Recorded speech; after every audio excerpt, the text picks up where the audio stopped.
Bienvenidos a un nuevo ciclo de What's New On. Hoy vamos a hablar de la reforma laboral en Colombia. Soy Carlos Arturo Barco, socio director de litigios de Álvarez Líbano Lacerna en Bogotá.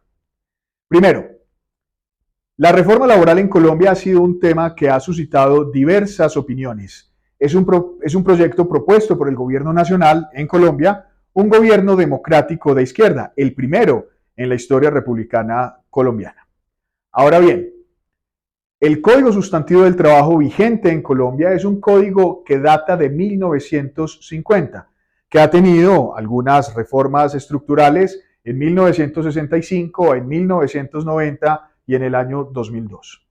Estas últimas reformas, las del año 1990 y la del año 2002, fueron proyectos de ley que fueron propuestas pro empleadores. Ahora bien, ¿cuáles son los puntos centrales de la reforma laboral en Colombia actualmente? Primero, hay un reconocimiento de los principios del derecho internacional del trabajo con base en los convenios y en las recomendaciones de la Organización Internacional del Trabajo y también de organismos multilaterales como la OCDE. También se recogen líneas jurisprudenciales de la Corte Constitucional Colombiana y de la Sala Laboral de la Corte Suprema de Justicia en Colombia. Un segundo gran elemento que ha sido bastante discutido es el capítulo de estabilidad laboral. Para ello hay que recordar que en Colombia la estabilidad laboral es un principio constitucional y hay algunos escenarios particulares donde se denomina la estabilidad laboral reforzada para poder proteger unos grupos específicos de personas que precisamente por sus condiciones particulares cuentan con una especial protección constitucional del Estado. La reforma laboral propone que el contrato a término fijo y el contrato por obra o labor determinada, que son modalidades contractuales de tiempo definido, sean absolutamente excepcionales y se priorice y se privilegie el contrato a término indefinido. Esto ha generado algunas voces en contra por parte de algunos sectores económicos, como quiera que podría hacer perder movilidad y podría hacer perder competitividad a algunos empresarios en algunos gremios específicos. Otro de los grandes capítulos de la reforma tiene que ver con la tercerización, lo que en otros países es denominada la externalización de los servicios empresariales. Y es básicamente la contratación que hace un empresario de otros servicios especializados con otras empresas, tal vez algunas de menor nivel o de menor categoría o de menor capacidad económica, para encargarse de actividades que son especializadas o que no son del core del negocio, del núcleo del negocio.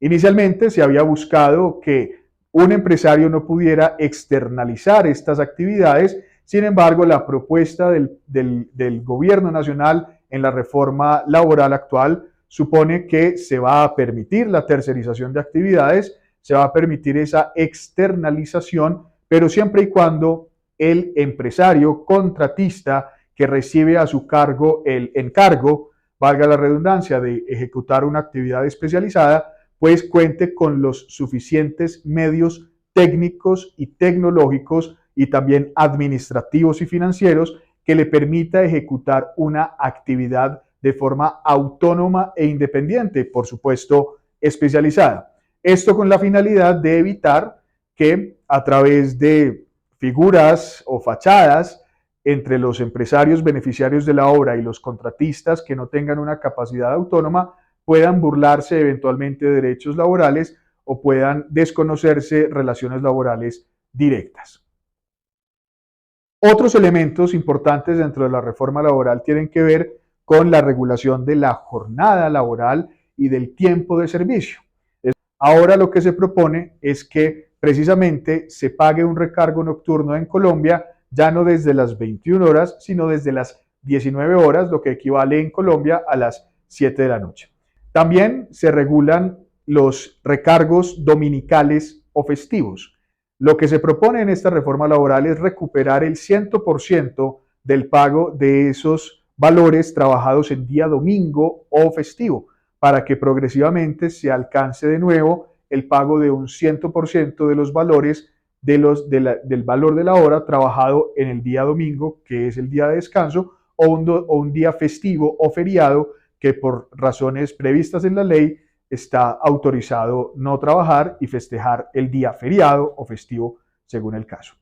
Finalmente, otros grandes elementos de la reforma laboral tienen que ver con el fortalecimiento de los asuntos sindicales. Hay que recordar que Colombia tiene una triste, larga historia de un reconocimiento restringido de algunos derechos sindicales históricamente, lo que ha venido cambiando a través de los últimos años. Sin embargo, lo que propone esta reforma es actualizar la normativa laboral colombiana vigente, que es un Código Sustantivo del Trabajo de 1950, para poder reflejar de una mejor manera las normas internacionales del trabajo que protegen derechos fundamentales como la huelga y como el cese de actividades ocasionado en el marco de una negociación colectiva. Esta reforma laboral lo que quiere es poner a tono precisamente de legislaciones en Latinoamérica y en el mundo la posibilidad de negociar colectivamente entre sindicatos